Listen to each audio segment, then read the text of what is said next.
Today in the media conference with Goel, which is brought to you by V4 News, Global TV, V4 Stream, Malnadu TV, News Gaon Se, Samvad Sarokar News, Organ Donation India Foundation and Gyan.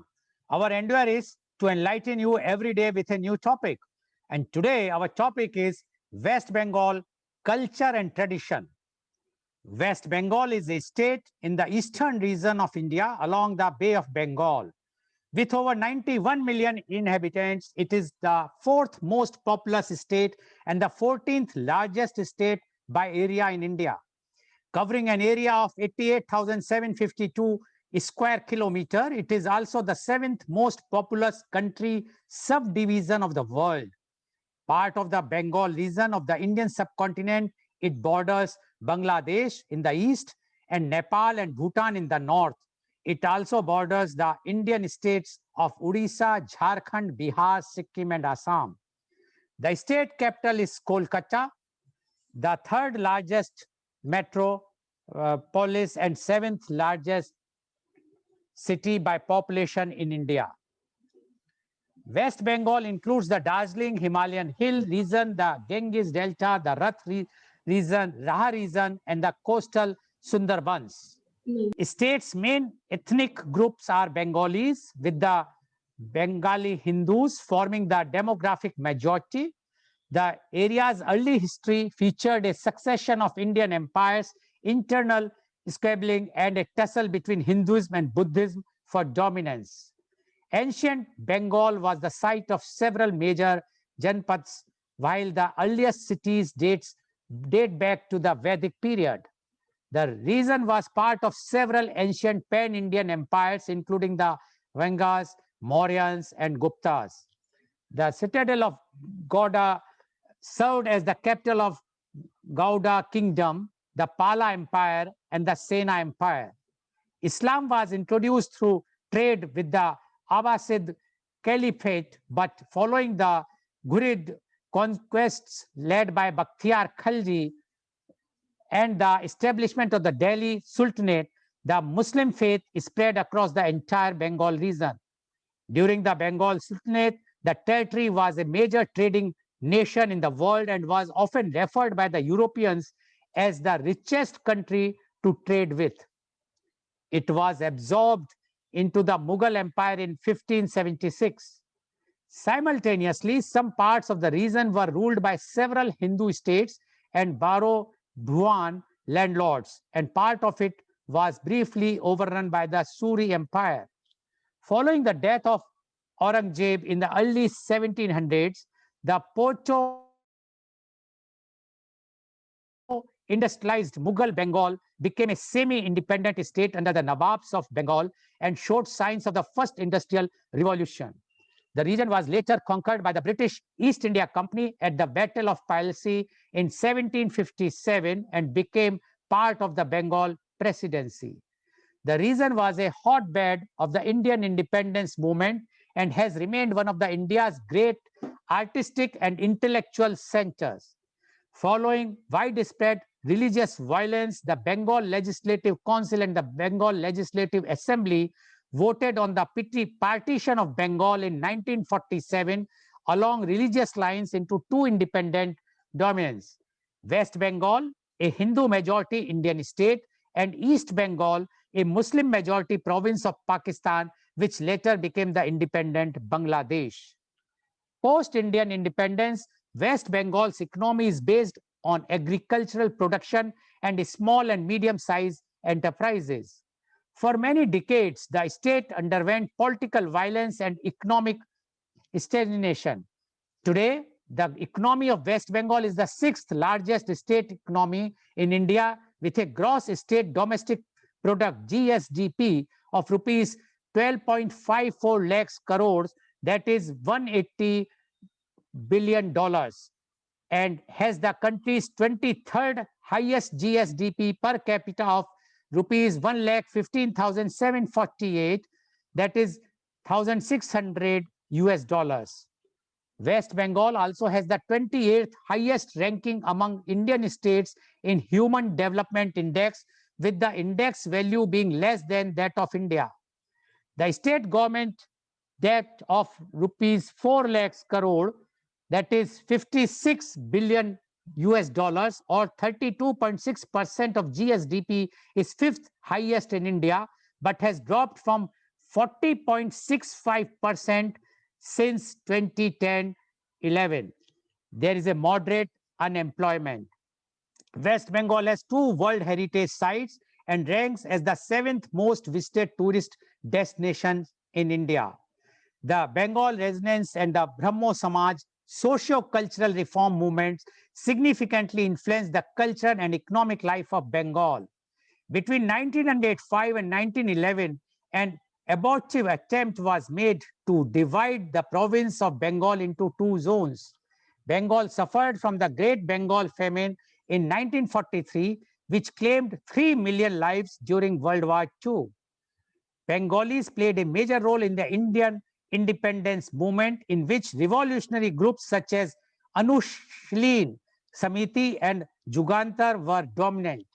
Armed attempts against the British Raj from Bengal reached a climax when news of Netaji Subhash Chandra Bose leading the Indian National Army against the British reached Bengal.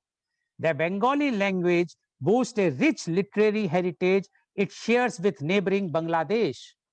West Bengal has a long tradition of folk literature, evidenced by the Charyapada, a collection of Buddhist mystic songs dating back to the 10th and 11th centuries.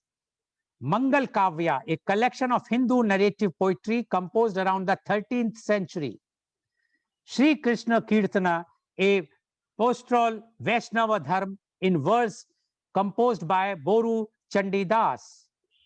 Thakur Mar Juli, a collection of Bengali folk and fairy tales compiled by Dakshina Narjan Mitra Majumdar, and stories of Gopal Bhar, a court jester in medieval Bengal. In the 19th and 20th century, Bengali literature was modernized in the works of authors such as Bankim Chandra Chattopadhyay, whose works marked a departure from the traditional verse-oriented writings prevalent in that period. Michael Madhusudan Dutt, a pioneer in Bengali drama, who introduced the use of blank verse, and Rabindranath Tagore, who reshaped Bengali literature and music. Indian art saw the introduction of contextual modernism in the late 19th and earlier 20th centuries. Other notable figures include Qazi Nazrul Islam, whose compositions from the avant-garde genre of Nazrul Sangeet, Sarat Chandra Chattopadhyay, whose work on contemporary social practice in Bengal are widely acclaimed, and Manik Bandyopadhyay, who is considered one of the leading lights of modern Bengali fiction. In modern times, Jibandranath Das has been acknowledged as the premier poet of the post-Tagore era in India.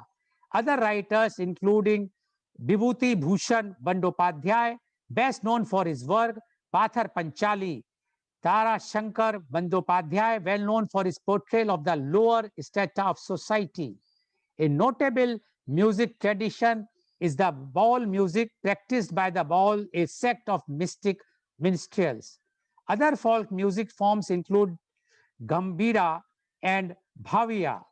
Folk music in West Bengal is often accompanied by the Iktara, a one-string instrument.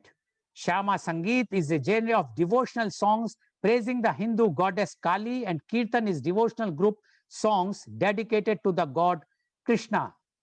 West Bengali films are shot mostly in studios in the Kolkata's neighborhood of Tollygunge. The name Tollywood, similar to Hollywood and Bollywood, is derived from that name.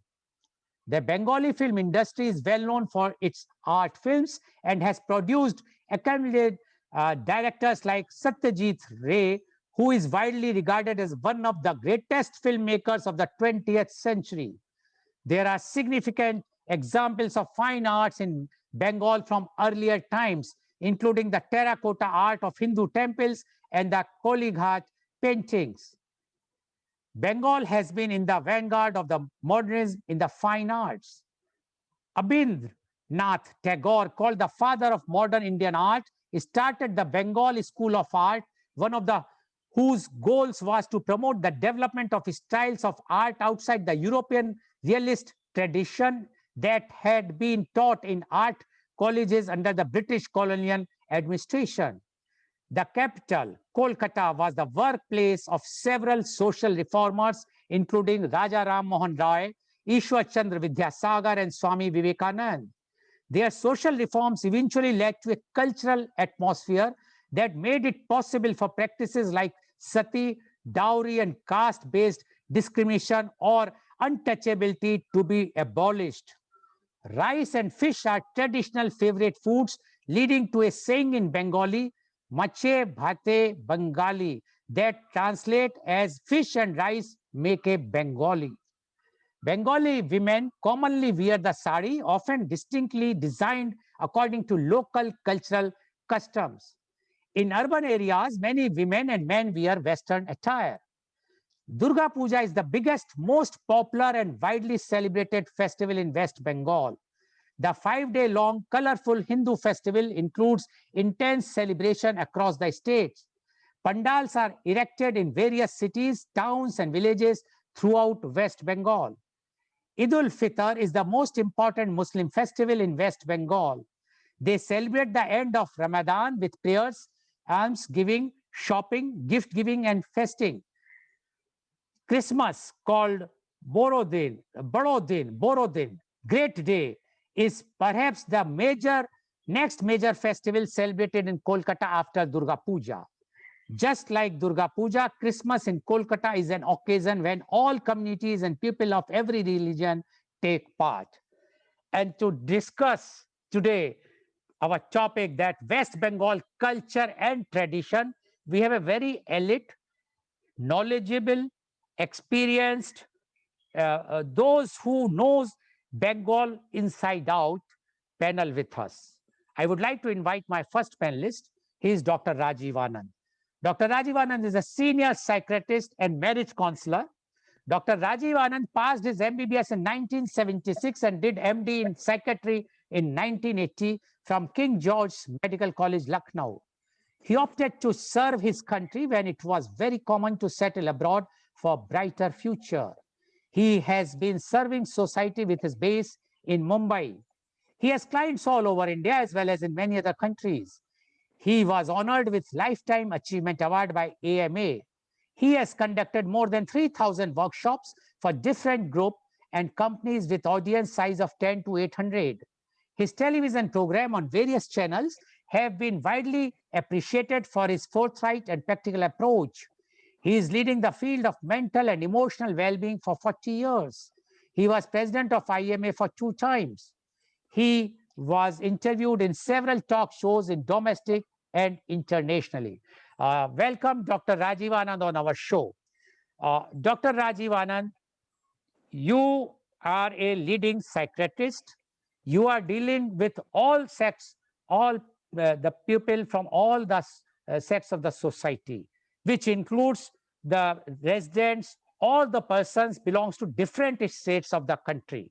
And you also have a good clientage from the West Bengal, Bengalese clientage.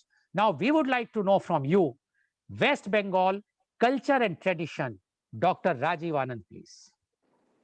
Good morning, my fellow panelists, Madam Shobha Mathurji, Subhashish Sunil Das, and Shamishra ji.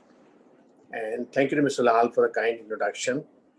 And let me say right at the outset that I'm more eager to listen to my panelist speaker who are far more experienced and have words of wisdom and a lot more knowledge about West Bengal or Bengal culture and tradition. I am not born, brought up in culture in West Bengal, but I have a great interest. Welcome, Sharmishra ji. Somehow strangely, right from my childhood years, I have had a great fascination for Bengali culture.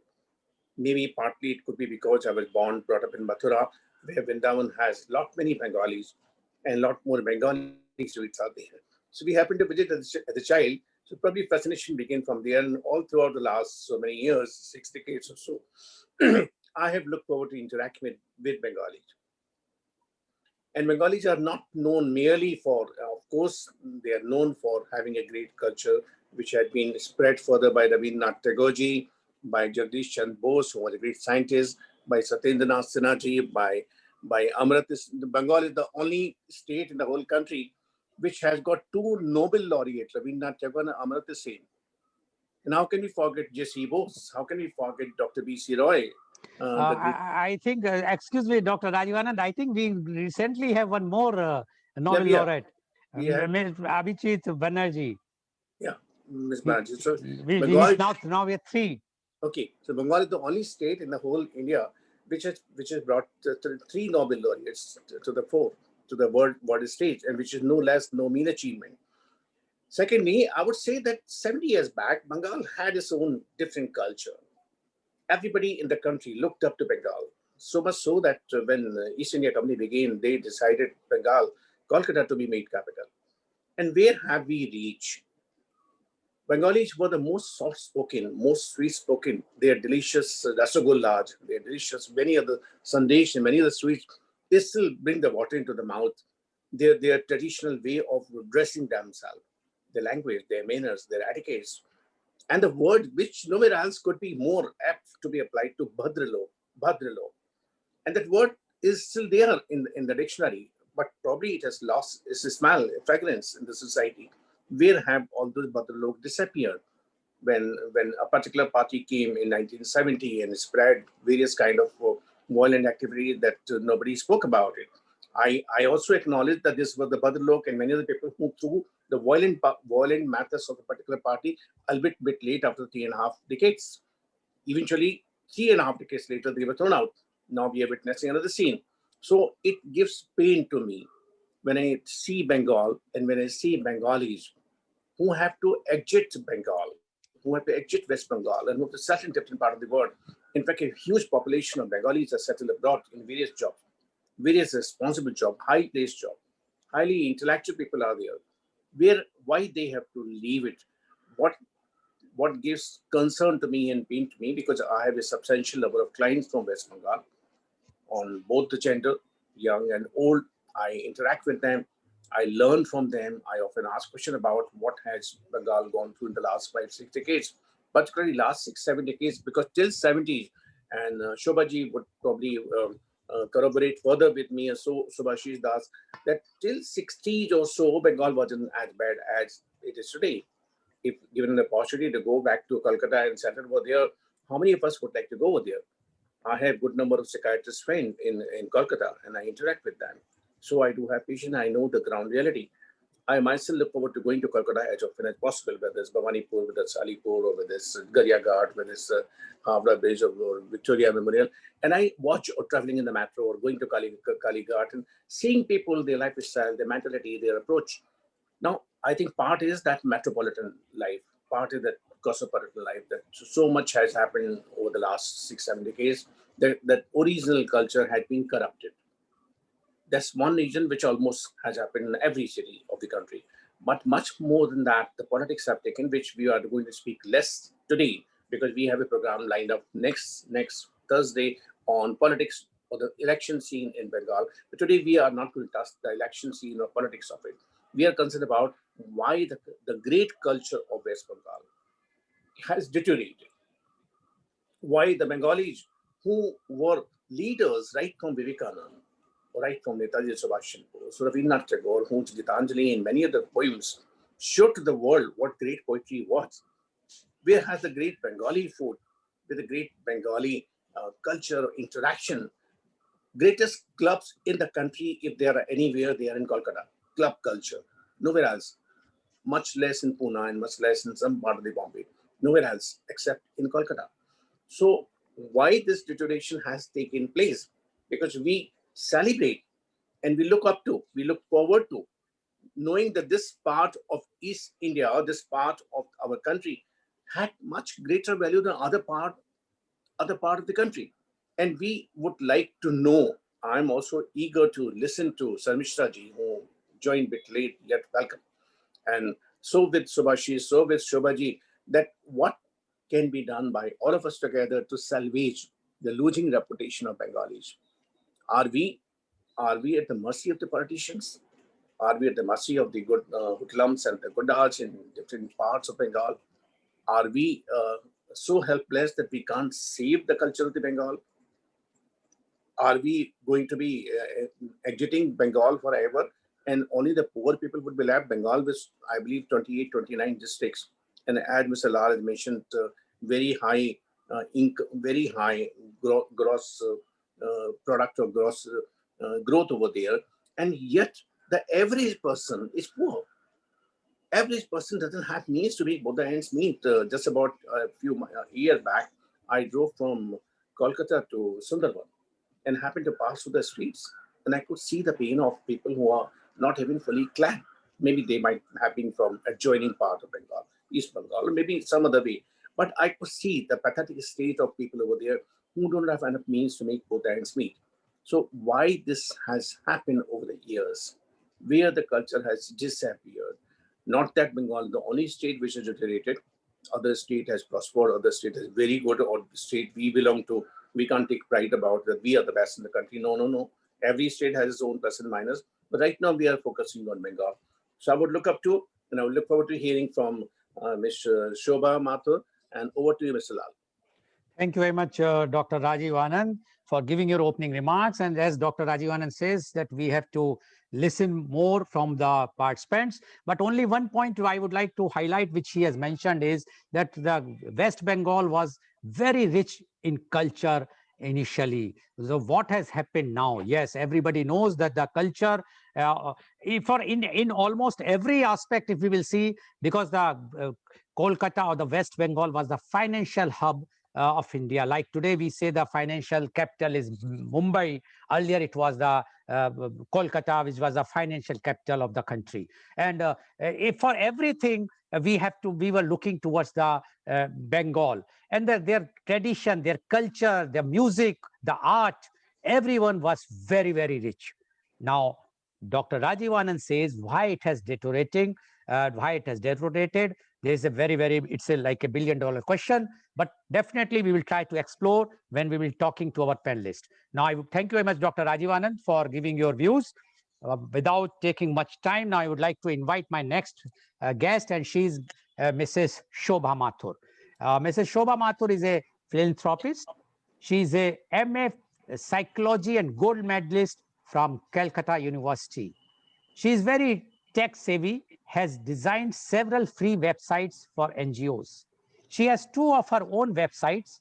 Senior Goel is for seniors, and Unusual Career is for the youngsters who are looking for different careers. Senior Goel has more than 30 PDF ebooks on different hobbies free to download. Currently, she is publishing 2 free monthly e-magazines, Senior Goel in Hindi and English. She is very much involved with seniors, education, and other NGOs. Welcome, Mrs. Shobha Mathur, on our show. Mrs. Shobha Mathur, you have heard what Dr. Rajiv Anand has mentioned. And he has raised a very pertinent question that at one time, India was known as a cultural hub because of the Kolkata. Kolkata was the leader, or I will say the Bengal, the entire Bengal, which includes even the east of Bengal, or which is now Bangladesh. Now, what happened in 100 years, I will say, or say 50 years or 60 years, or after the independence, gradually, it has deteriorated. But still, if still we feel the culture-wise, the tradition-wise, still the Bengal is having a different flavor. And as Dr. Rajiv Anand mentioned about the sweets, I'm sure the sweets are one of the best thing, which whenever we talk about Bengal, immediately our mouth is filled with Mishti Doi and whatnot. Now, we would like to know from you, West Bengal, culture and tradition. Mrs. Shobha Mathur, please. Thank you, Mr. Lal. Thank you, everybody, for inviting me to this conference. Mr. Lal, I would like to correct you, humbly. My site is Senior Giri, not Senior Girl. Okay, I think okay, It's sorry. Senior Giri, Yes. and the magazines are also Senior Giri. Okay. Hindi and English. Yes. Sorry, It's not Senior Girl. I stand corrected. I apologize. Yeah. It is a Senior Giri. just a little thing that I must mention. Yeah. You are right. 100%. Yeah. Yes. Sorry. please. Anyway, thank you very much for inviting me, and thank you, Dr. Anand, who introduced me. And I will give you a migrant prospect. You know, I'm not a Bengali, but I was there for 20 years.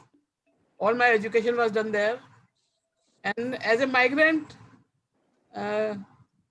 my prospect will be like Prabashi. Like Prabashi, Bengalis are everywhere else. We were Prabashi in Bengal. That's how it was.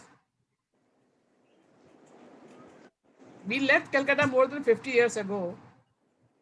But I can confidently tell you that Calcutta has not left me.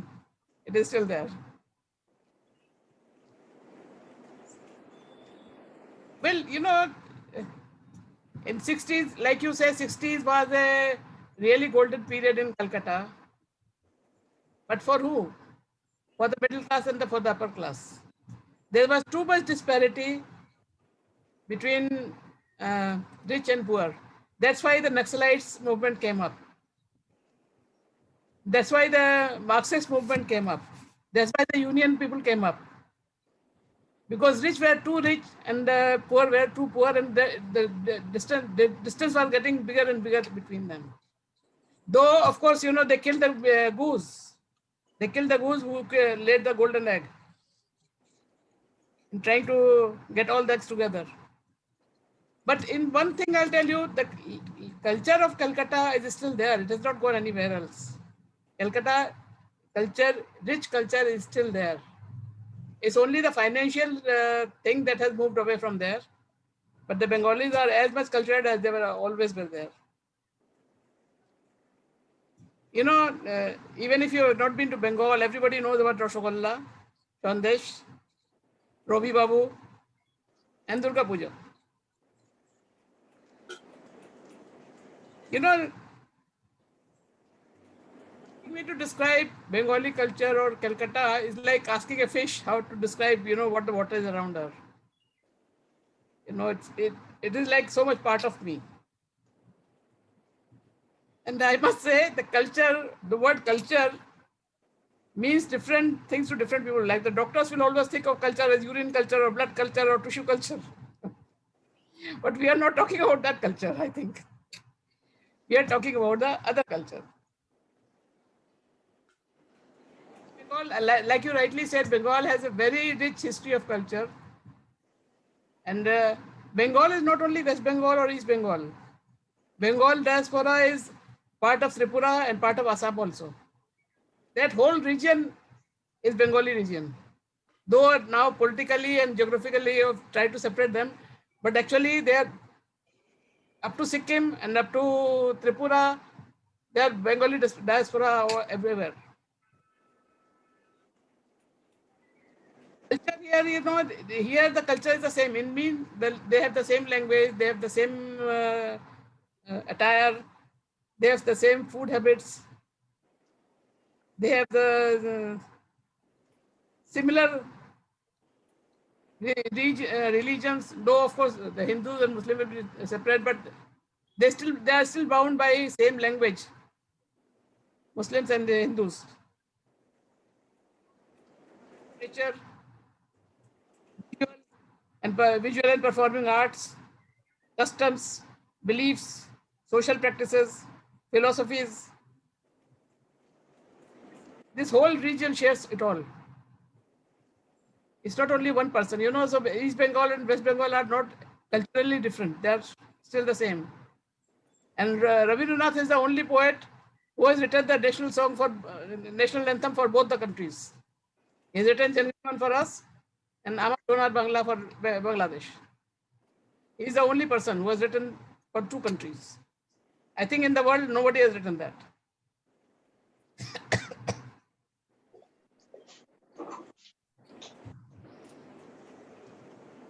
You know, initially it was all Hindu thing, but since the Bakhtiyar Sultanate came, Islamic influence also came, and this became a melting pot of so many different influences. Also, the British also landed there first, so British influence also came. It was the, like you mentioned, it was the big trading, the biggest trading thing. And so trading itself brings so many different cultures inside and so many different influences.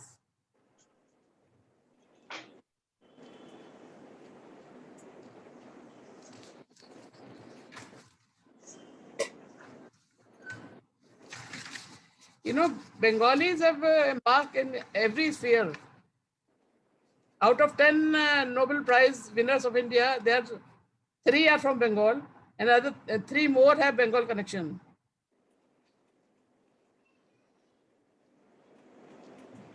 C.V. Raman was teaching in presidency. Mother Teresa was in Calcutta, city of joy. And Ronald Ross, who found out about malaria, he was also from Calcutta. He did research in Calcutta. So there actually we have 6 people who have connection with Calcutta. Bengal is always known for its new ideas for politics, religion, philosophy, pollution, anything. That's how Naxalites came. That's how the Marxists came in this time. Before it was Bhakti movement by Chaitanya Mahaprabhu. Ramakrishna Paramahansa came.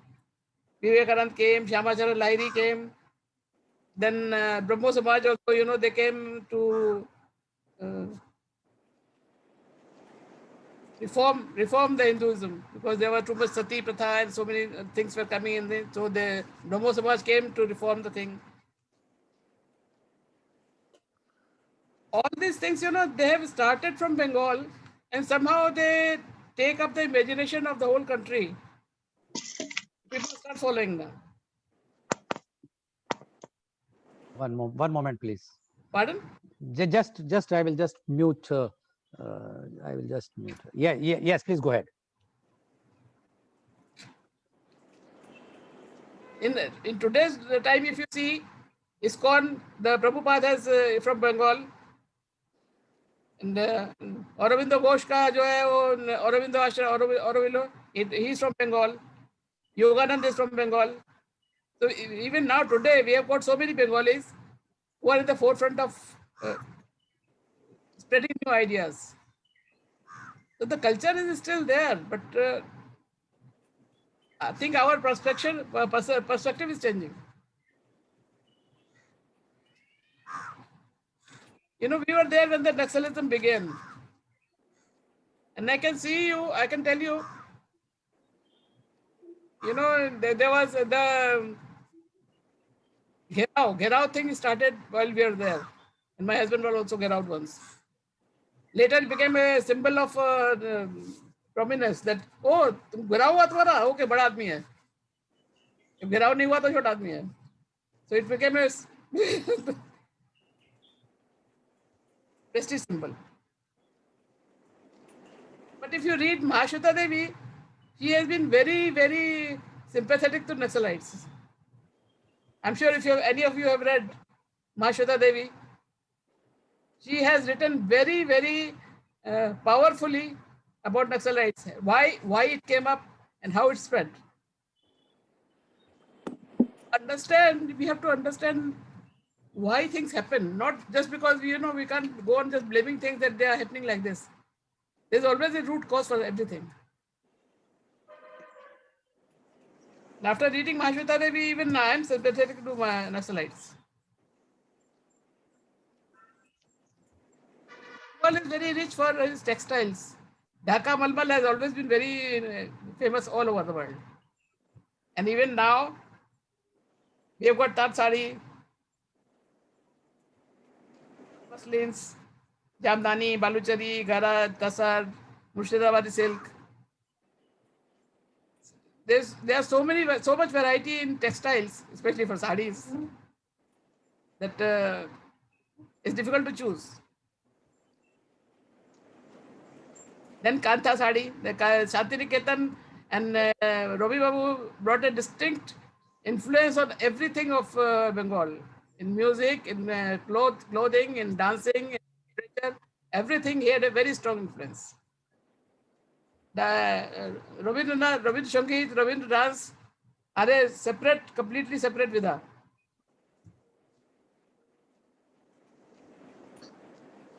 The sarees, you know, all over India we wear sarees. But Bengali, we are Bengali. Sharmishta ji, you should have worn a Bengali sari, you know. You should have worn in the traditional way. So we can show what Bengali sari looks like. But it has got its charm of its own. These Bengali saris. Bengali singers, like you said, very rightly said, we have got a very strong influence of Bengalis or Hindu in Bollywood. The singers, the actors, directors, the story writers. Initially, I think all the pictures were made on Bengali novels. Biraj Babu and Do Bigha Zameen and all those, they were all based on Bengali novels.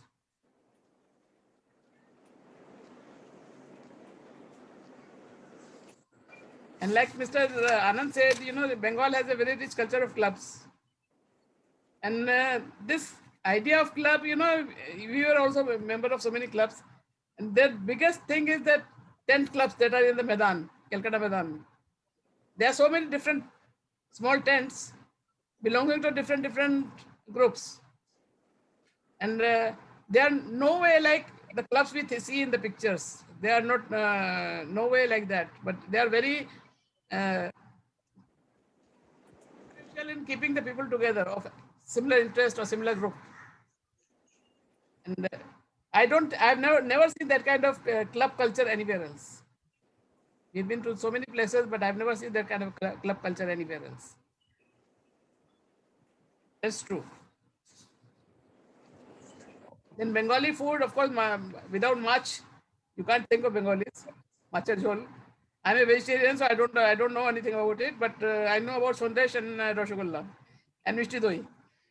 I really enjoy those. Okay. Luchi, of course, Luchi. Right.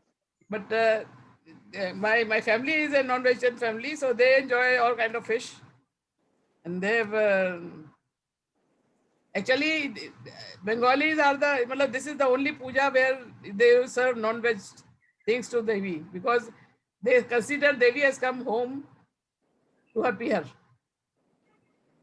So no vegetarian things are served. All non-veg things are served there for puja, isn't it?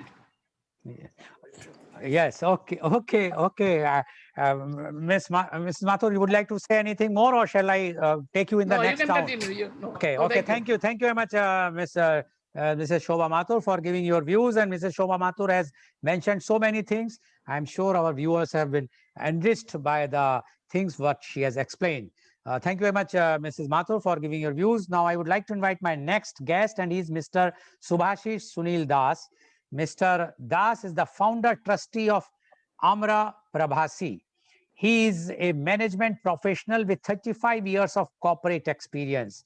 He is a Bengali from eastern part of India, is now settled in Mumbai since 1993. He is associated with many charitable and social support programs. Mr. Subhashish is founder member of a charitable trust since 2001. This trust is organizing a very popular Durga Puja since 2003. Welcome, Mr. Subhashish Sunil Das on our show. Mr. Das, you have heard what Dr. Rajiv Anand has mentioned, and you also heard what Mrs. Shobha Mathur has mentioned. Now, being a Bengali, we would like to know from you, West Bengal culture and tradition. Mr. Subhashish Sunil Das, please. Namaskar. Thanks, Mr. Lal, for inviting me. And good morning once again to all the panelists. The topic for today is West Bengal, culture and tradition.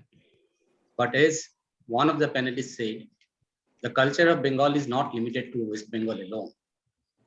The culture of Bengal is actually carried throughout the world by Bengalis who are residing in most of the countries in the world. So far, I am concerned, I am out of Bengal since 1990, 30 years, and I'm in Maharashtra.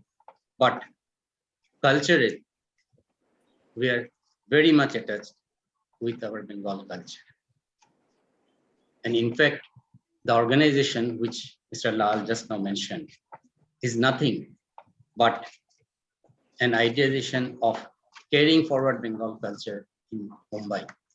That's one of the reasons for creating this organization. Coming to the word culture, it's a very, very broad word, but to summarize it, it basically means the behavioral pattern, the language, the social norm, the value system, the principle, which are followed by a group of people who speaks the same language for hundreds of years. So far, we Bengalis are concerned, as I read, I believe our origin is also, like many other Indian community, is from Central Asia, one of those Indo-Aryan tribe who moved to India thousands of years back. The language which we speak also originates from the same Pali, which is incidentally the language for most of the Indian linguistic people. Coming to West Bengal, today, particularly since last 15, 20 years, or maybe a little more, every time in a group or in a household, whenever there is a discussion of Bengal, as West Bengal is popularly known, it is normally around the violence which is taking place almost on a day-to-day basis in various cities, urban or rural areas of Bengal. These violence are mostly, if not 100%, related to politics. Somewhere over the period of time, Bengal politics has become a very violent politics. There was a time when violence with politics was related to UP and Bihar. We used to see in television the boys or young men wearing masks and with guns during election time. Today, you won't find such thing in UP and Bihar, or in Jharkhand, or in Uttarakhand, or in UP. But this culture has become a regular routine with West Bengal. Unfortunate, but that's a reality. However, that's not Bengal. I visit Bengal twice a year, even now. When you go to the rural areas, or even city like Kolkata, the inherent tradition and culture is still very much there. And this is something which no one can erase. The reason being, if you look at the history of Bengal, there is a thing called Bengal Renaissance, which started way back in very early 19th century, around 1810, 1815. There were certain pioneers in those days. To begin with is Raja Ram Mohan Rai, a very well-known social reformer. And what he is known for, I'm sure the panelists here and a lot of the viewers will know, there was a time in the late 18th and early 19th century when young girls in their very early teen used to be burned alive along with their deceased husband. It was a norm, it was a brutal culture, particularly in rural Bengal. Raja Ram Mohan Rai is the person who fought for years together against the perpetrator of such, I will use the word crime. And with the help of the British, he could bring in a law to abolish this practice. He was immediately followed by another pioneer whose name incidentally became famous once again last year because of some political rally in Kolkata. That is Ishwar Chandra Vidyasagar. Ishwar Chandra Vidyasagar was basically an educationist. He's the one who first, probably in India, brought in formal education, and he published a book in Bengali called Borno Porichoy. In English, Borno Porichoy is nothing but introduction to letters. And it is through this book, probably for the first time, the formal education started in Bengal. Ishwar Chandra is also known for another very important social reform which he brought in, and which became a practice first in Bengal, then across the country. That is the remarriage of the widows. Those years, those days, as young girls used to get married to comparatively much older men, these young girls used to become widow at a very, very early age.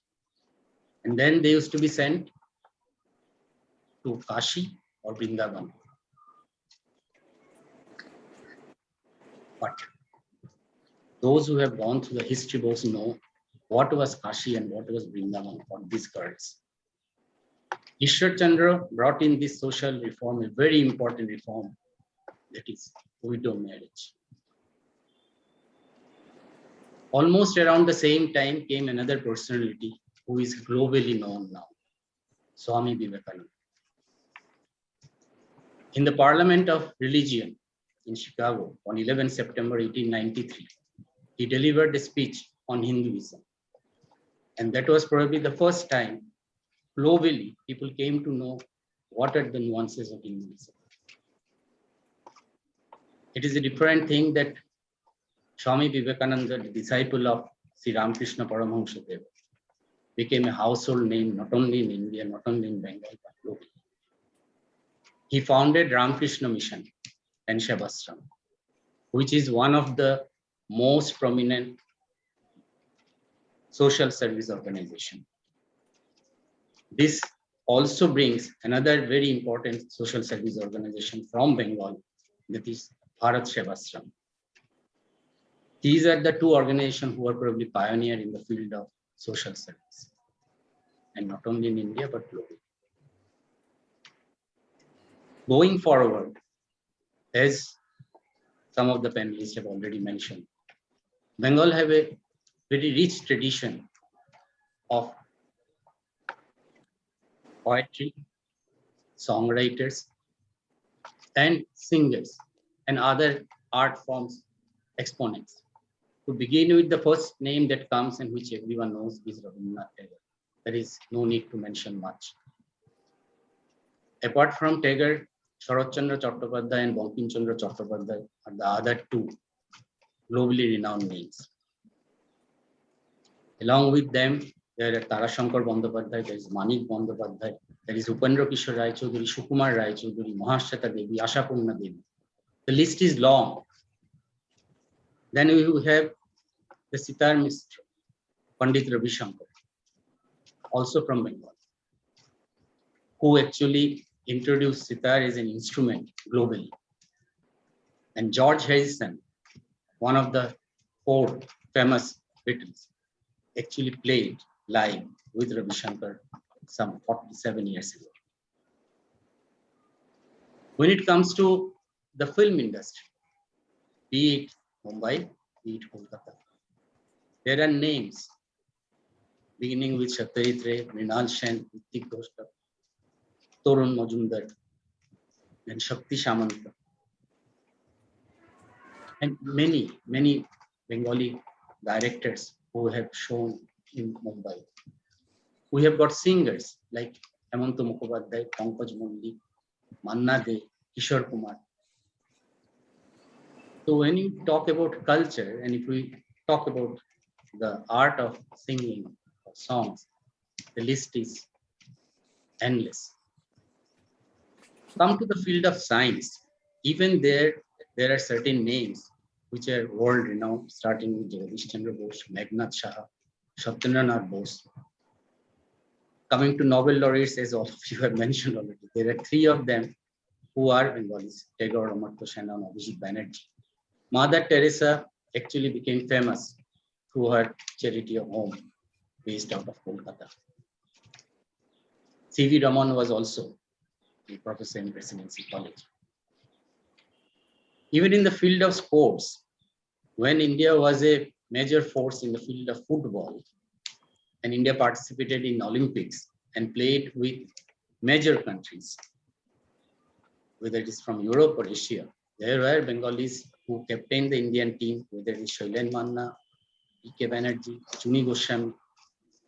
In the field of cricket, everybody is well known. I mean, everybody knows about Dada, Saurav Ganguly, but fact remains, 40 years before him, there was another gentleman who held a world record. It is Pankaj Rai, who was the first Bengali test cricketer, along with Shute Banerjee and Prabir Sen. Even in the field of hockey and tennis, I don't know how many of you know, Leander Paes is actually born and brought up in Kolkata. Leslie Claudius, who has represented India in multiple Olympics, is also out of Kolkata. Gurbakh Singh, a Sikh world famous player, is also from Kolkata. Now, when you look at these names, it also shows Kolkata is not just Bengalis. Kolkata or Bengal is for everybody who has settled down in Bengal. One of the biggest contribution of Bengal, if you really look at the history of India, last 40, 50, 60 years, post-independence, you will find least number of cases of casteism in Bengal. Caste system on which many of Indian politics are based. In Bengal, you will not find it. Dakshineshwar Kali Mandir. Other than Kalighat, Dakshineshwar is the most famous Kali temple across the world. Dakshineshwar was not established by a Brahmin or a Kayastha, Kshatriya. It was established by a lower class lady, Rani Rashman. Brahmins initially refused to offer puja in that particular temple. It is Sri Ramakrishna Paramahansa Dev who agreed. So casteism is the least in Bengal. Another area where Bengal has contributed right from the beginning is in the field of education. India's first university is Kolkata University, established in 1857. India's first medical college, also established first in Kolkata in 1835. And there are many other renowned institutions which originated in Kolkata. Now, to conclude my contribution in this webinar, there are three elements of Bengalis which I will touch upon. One is Rabindra Sangeet. It is said whether a Bengali is in Antarctic or Arctic, Sahara or in Himalaya, until and unless he sing or recite one stanza of Rabindranath's poem or song, he is an incomplete Bengali. So Rabindra Sangeet is a part and parcel of Bengali culture. That's it, number one. Number two is the food-loving habit of Bengalis. And that food-loving habit is not limited to macher jhol. I don't know how many of you are aware. There are 7 types of lentils or dal which are prepared in a Bengali house. At least 7 types. There is a thing called Pancho Benjan, means 5 types of vegetable dishes, which is cooked invariably in any Bengali festival.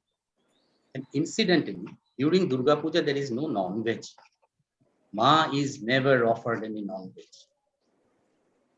Yes, in the evening, Bengalis in their household or elsewhere would love to have non-vegetarian dish. But so far as Ma is concerned, no.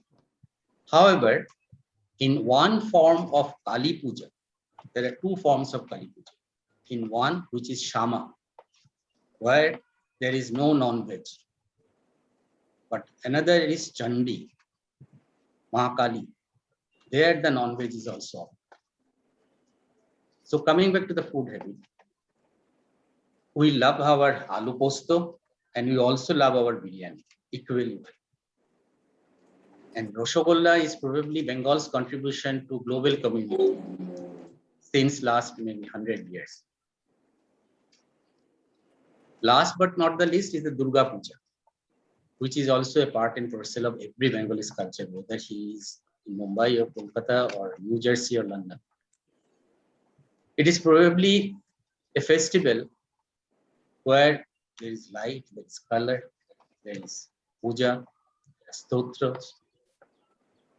Then there are bhog prasad, there are family gifting, donations. But mostly it is an assimilation of people.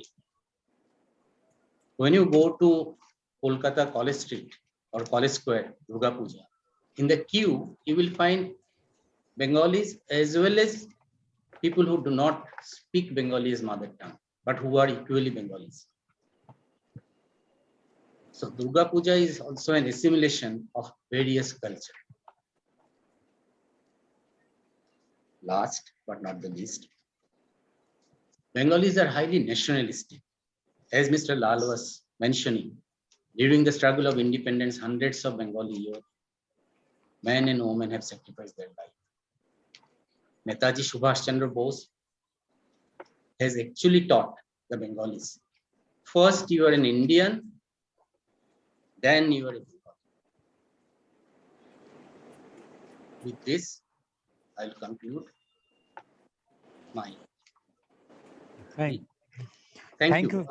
Thank you. Thank you very much, Mr. Subhashish Sunil Das, for giving such a descriptive, I must say, the description what you have given in such a way that you have explained each and everything, right from the culture, the tradition, the sports, the music, Bollywood, Tollywood, everything you have explained in such a way that again it's an enrichment to the knowledge of all the viewers. I'm sure such type of people, this shows the Bengalis really have that culture, tradition, and educational background. And when you have mentioned about the medical college, my connection to the Kolkata is that my grandfather did his MB, because at that time there was no MBBS, somewhere in early 1900 from Presidency Medical College, Kolkata. So that's why my relation, direct relation is like this. And other relation is one of my son-in-law is also a Bengali. So I also know that what is the condition of Bengal, how rich culture.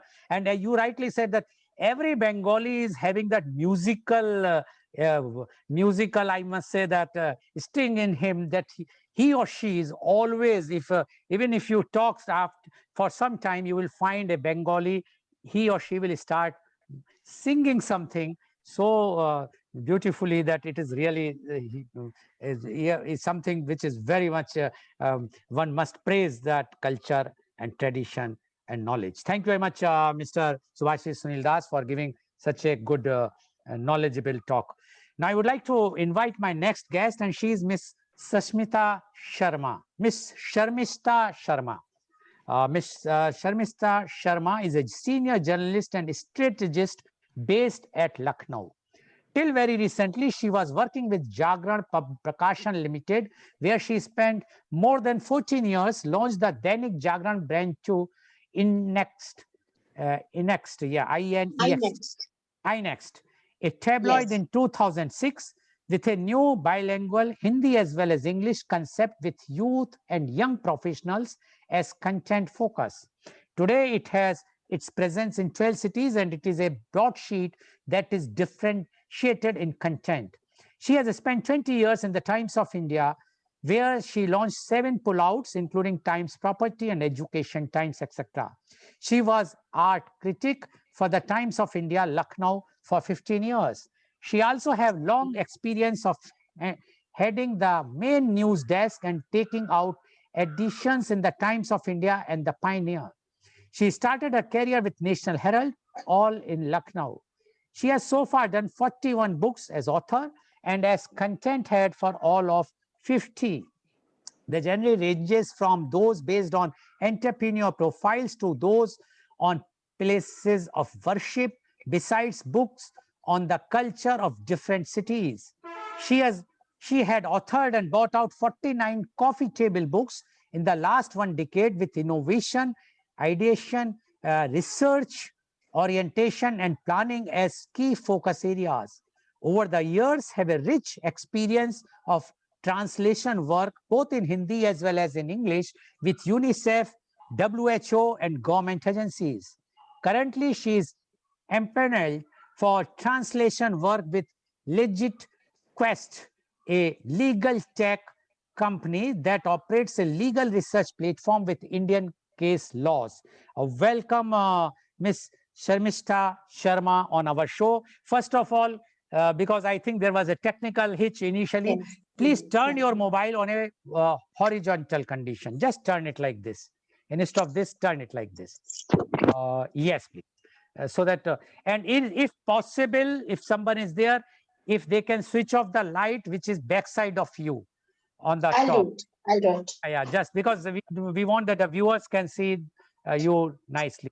The backside, the other light, the backside, the light which is on the wall of the backside of your chair. The backside, yes, please. Now it's fine. Sorry, but that's why we want to you That's all to okay. join in time so that we can. Anyway, so I'm so sorry about that. Miss Sharma, you have heard Yes, Dr. Rajiv Anand, you have heard Mrs. Shobha Mathur, you have heard Mr. yes. Subhashish Sunil Das, and they have given their views and details about the culture and tradition of West Bengal. Now, we would like to know from you, West Bengal culture and tradition. Miss Shamishta Sharma, please. Thank you so much. I am so very happy to be part of this panel, very, very knowledgeable panel.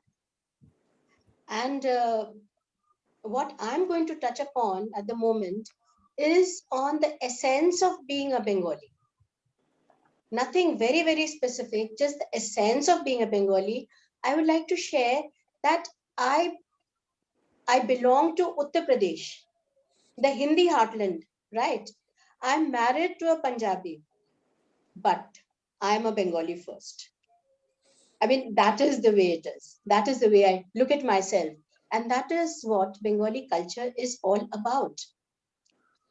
So, where India is concerned, the diversity is amazing. It's so varied, it's mind boggling, it's awe inspiring.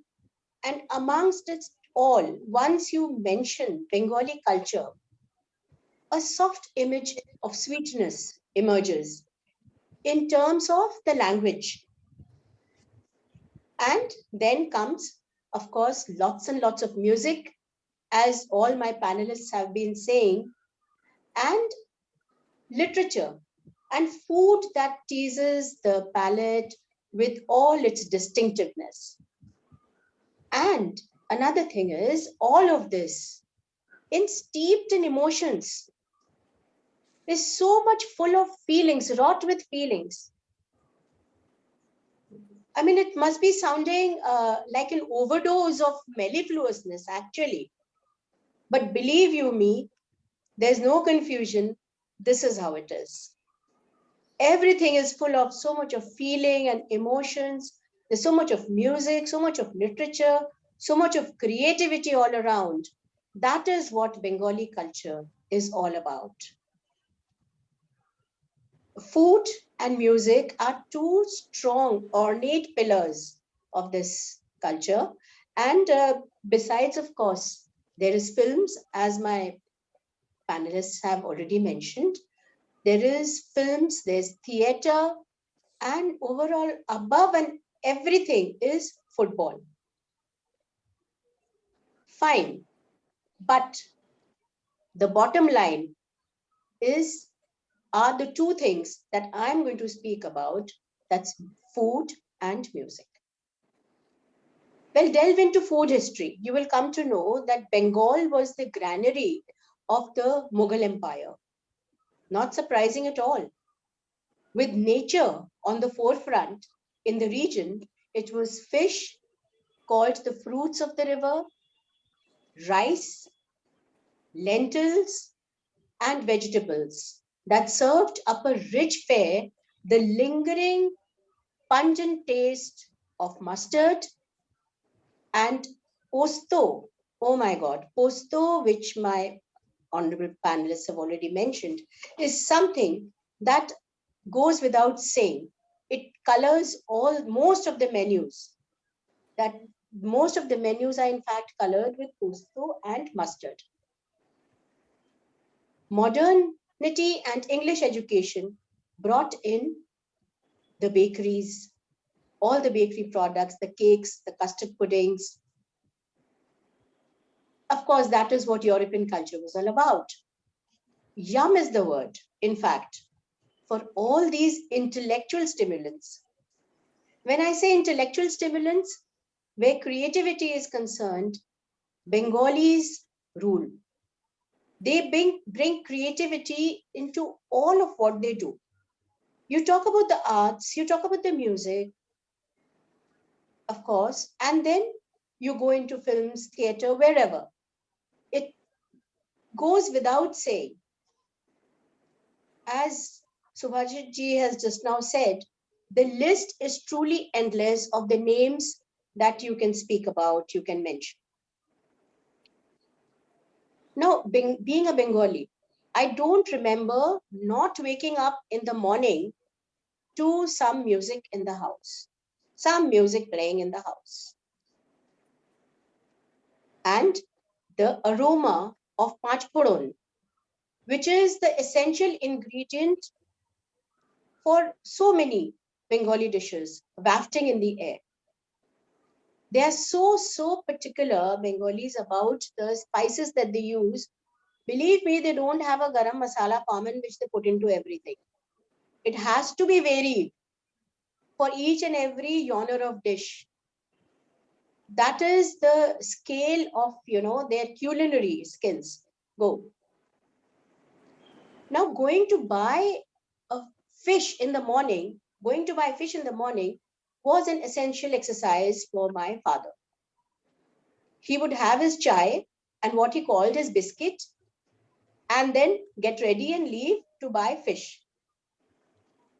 He would come back very happy, explaining what variety he got, and then he would get ready for his office, while my mother would get, busy preparing with the same love and care, and serve him garam bhat with mache jhol, aloo bhate, with dollops of desi ghee.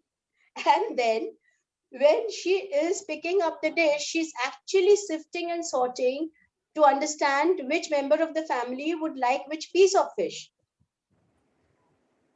So when it came to Muro Laja, that is the head and the tail, it had to be kept for somebody who really relished it. So that is the extent of love and care and indulgence in food, and particularly fish. Now, when you go list the other varieties, some of them have already been listed here. There's chachuri, there's ghonto, there is ombol, right? Something that I dig really, which I really enjoy having, is kosha mangsho. That is bhuna gosht. And if your mangsho and biryani come with an aloo, it is positively coming from the Bengali kitchen. That is the way it is. Then there are the rolls, the bhajas, and what is an evening without some jhalmuri? It is a must in the evenings. And then come the sweets. Oh my God, no amount of Bengali culture discussion can be complete without the mention of food, as we have heard both our panelists say already. So the moment you mention Rasgulla, it is literally dripping with its sweetness. That is how it is. And a very close contender is Shandesh. And if it is Khejur Gure Shandesh, oh my God, that is something that is an absolute delicacy. Then there is Bonde, Dorbesh, Pantua, Chom Chom, and a whole range of chena options, rounded off with Mishti Doi, of course. Fills me with nostalgia. One thing I would like to say is that what we Bengalis really love combining and eating is dahi and sweet. Try it, you will love it. This is something that is not tried by any other culture of food eating, I'm sure. So it actually makes a delicacy of sorts with doi and mishti combo. Now, when it comes to music, well, in Shakespeare's words, if music be the food for love, play on, is the truest for the Bengalis. We just wish to dive into it, we crave for it, and we stay in it.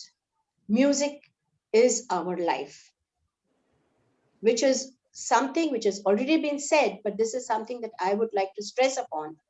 that the range is huge. And where do we start? We start with Robindra Sangeet. This is one genre that I truly and truly love. I live by. Robindra Sangeet, it has Gito Bidan. Gito Bidan has 3 units with categorized, actually it has been categorized under different heads by Rabindranath Tagore. And then of course there are the Nritya Natikas. And then come Nojrul Giti by Qazi Nozrul Islam, Shama Sangeet, and a wide range of folk. Not to miss, of course, Adunik Sangeet from current films and private compositions. I mean, it is such a long list, you can go on and on. But one personal experience I would like to share. Supposing it starts raining. So what will you see? Some people run into the kitchen to make some pakodi and chai to enjoy the rains, the smell of wet earth. That is the way it is, right? But how do I remember the rains? My mother used to run and pull out the harmonium, take out the Gitovitan, open all the rainy season songs, and all of us would sit and sing together. Now, can you think of anything more beautiful to welcome the rains? That is what Bengali culture is all about. Of course, one could begin with the baul, the strains of which can be heard in the village lanes and by lanes. And then they travel over ponds and green patches to reach the adjoining towns. Now, music is actually synonymous with being a Bengali, part of the very chemistry and inherited wealth, because for most, sans any proper training or initiation, it is very much there. So music forms an entire good part of culture curriculum as well. So while a child could be preparing for his maths and his science tuitions, he has to go for his music classes as well. Very important, and no jokes there. That is the way it is. So serious about it all. It's an absolute must do. We may have gone into hard metal rock and all of that in Bengali music too, and modern compositions, but the notes that linger do not go pop.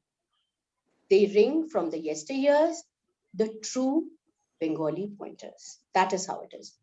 Each and every facet of culture shines through beautifully in the life of a Bengali, as he does all else, as life chugs along, humming his fab tune and eating to his heart's content. So, to sum up, this is what Bengali culture is all about. Okay, Thank you. Thank you very much, Ms. Sharmista Sharma, for giving such a descriptive description about the Bengali culture. And today we are very lucky to have all the you 3 panelists who has given enriched, rather I must say, our knowledge, viewers' knowledge, and giving the real picture of West Bengal. But now, definitely, I am going to ask some tough questions so that the viewers will get the real idea, which I'm sure you people will be able to answer properly. My first question goes to Dr. Rajiv Anand. Dr. Rajiv Anand, everybody spoke about very highly about the food habits of West Bengal, and everybody says about rasgulla, mishti dhoi, etc. But as per the research or as per the data, the maximum deaths in West Bengal is due to the cardiac disease. Almost 50%, almost I'm saying 47% or 40, between 44 to 47% or 48% people are losing their life because of the cardiac problem.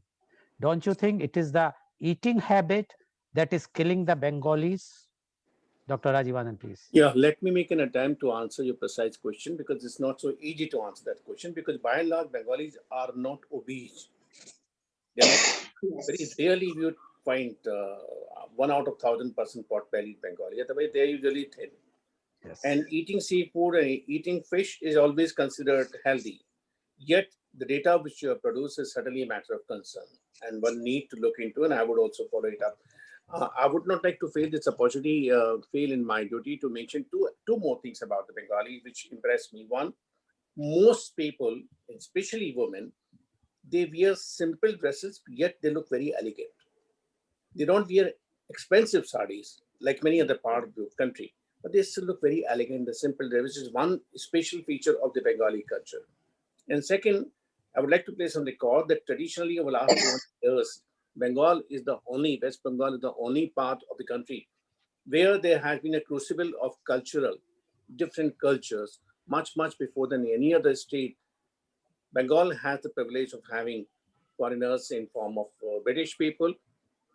There were a lot of Biharis, a lot of UPIs, a lot of Gujaratis and Marwadis and Bengalis, and they have been very little ethnic rights. So Bengalis are tolerant.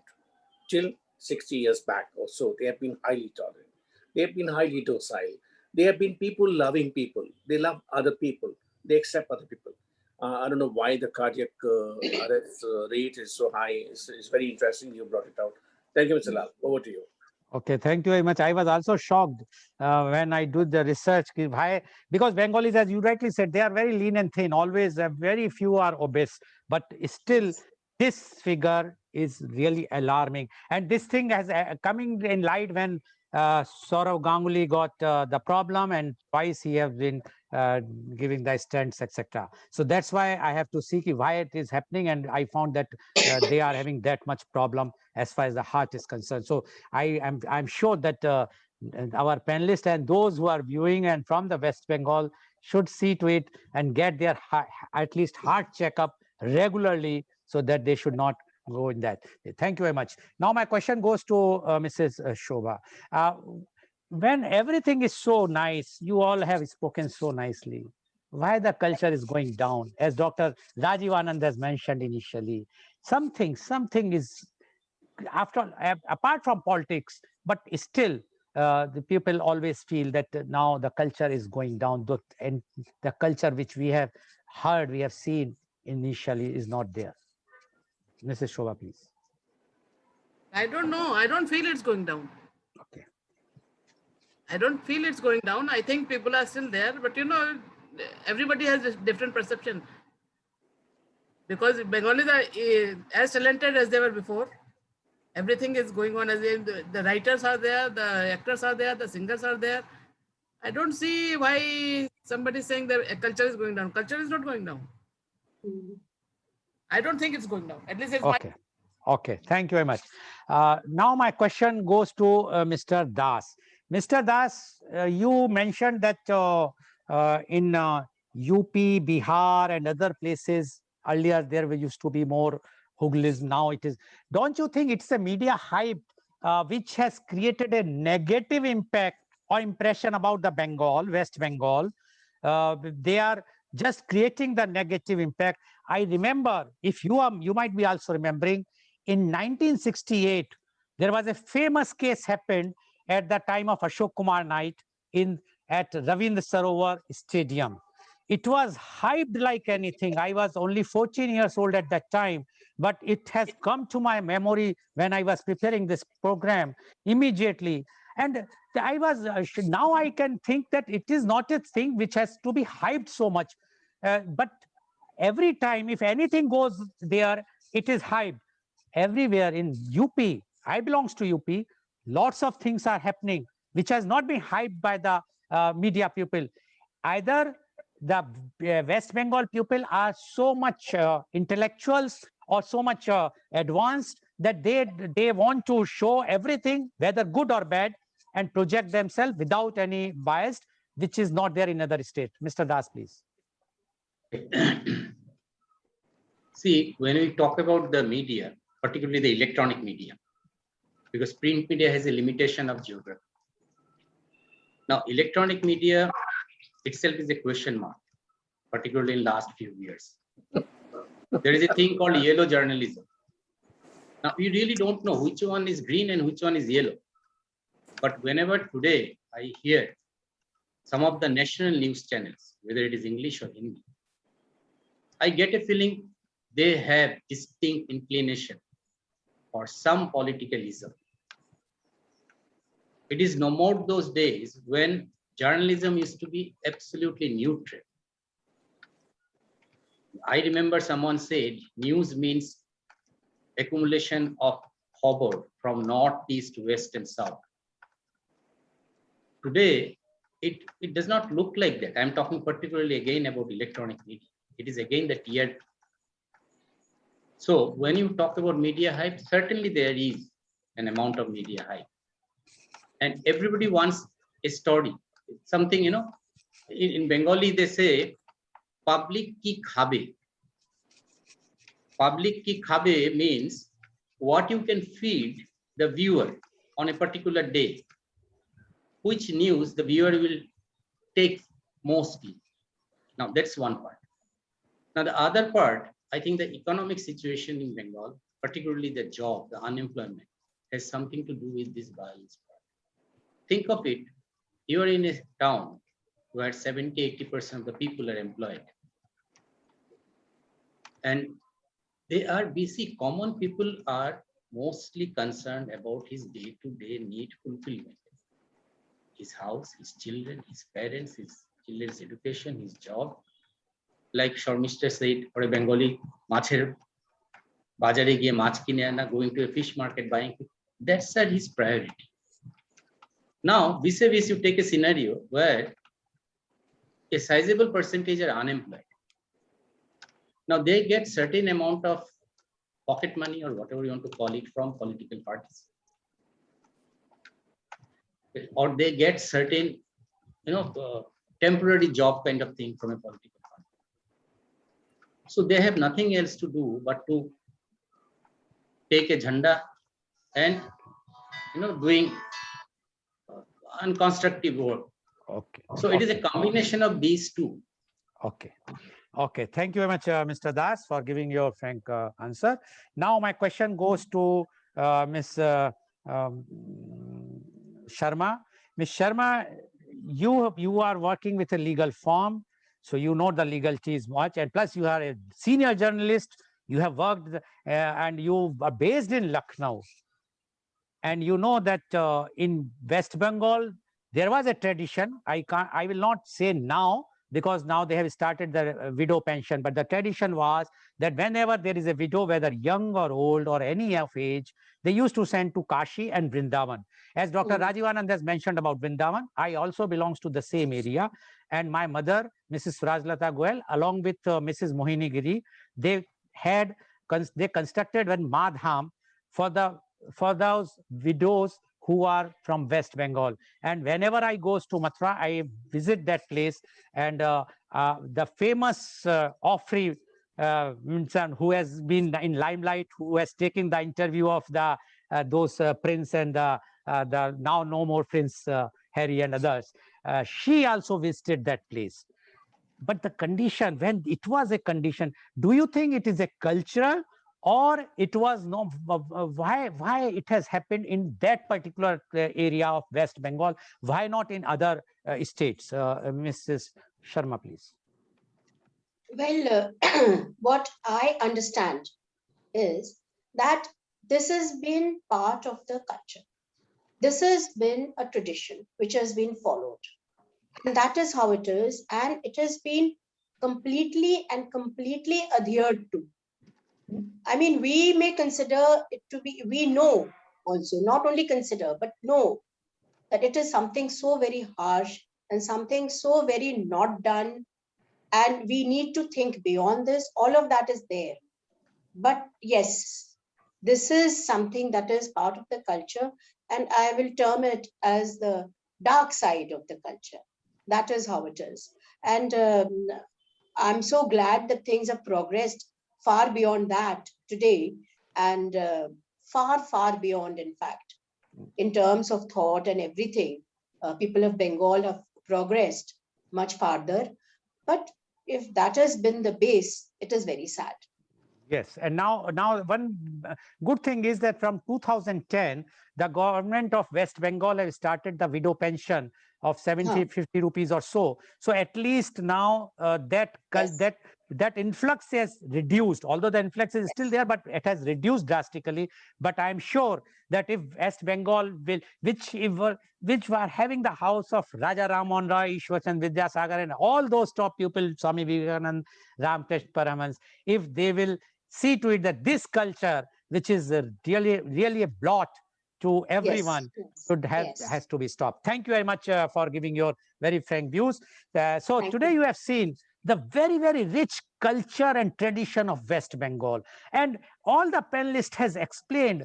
And really, it is such a soft culture, such a soft tradition. Yes, exceptions are always there. There's Naxalism is there, or the widow problems are there. But if we see the overall, we find that the Bengalis are very, very cultured, traditional people, unlike all others, because they have learned from the very beginning, and that is the Ravindra Sangeet. And when their life, their day starts with the Ravindra Sangeet, one can understand the music, the impact of the music on their life. Their eating habits, they eat so much sweet. They are so sweet people. Only my worry is about that cardiac thing. I'm sure Dr. Rajiv Anand will also do some more research. I will also do more research. And the next program, which we are going to do on next Thursday, about, although it was on the West Bengal elections, but definitely we may have some point why it is happening. Thank you very much for joining us. Thank you very much, Dr. Rajiv Anand. Thank you very much, Mrs. Shobha. And thank you very much, Mr. Das. Thank you very much, Ms. Sharma. And thank you all the viewers for watching, which is today's program has been live telecasted by V4 News, Global TV, V4 Stream, Malnadu TV, Newsgaon se Samvad Sarokar News, as well as shown live on Facebook and YouTube. And our endeavor is to bring to you everyday new topic. And tomorrow, media conference with Lal Goel, the topic is Essence of Education. And the panelists are Professor Dr. P. Subramania, Vice Chancellor, Mangalore University, Mangaluru; Mr. V.M. Ramlingam, Behavioral Scientist, International Master Trainer of NLP, Bengaluru; Professor Dr. R. Gopal, Director and Head of the Department, D.Y. Patil University, New Mumbai; Dr. Javed Jamil, Head of Chair in Islamic Studies and Research, Yenupaya University, Mangaluru. So please do join tomorrow for media conference with Lal Goel at 10:30 a.m. Thank you all the viewers for watching such an enlightening. Thank you very much.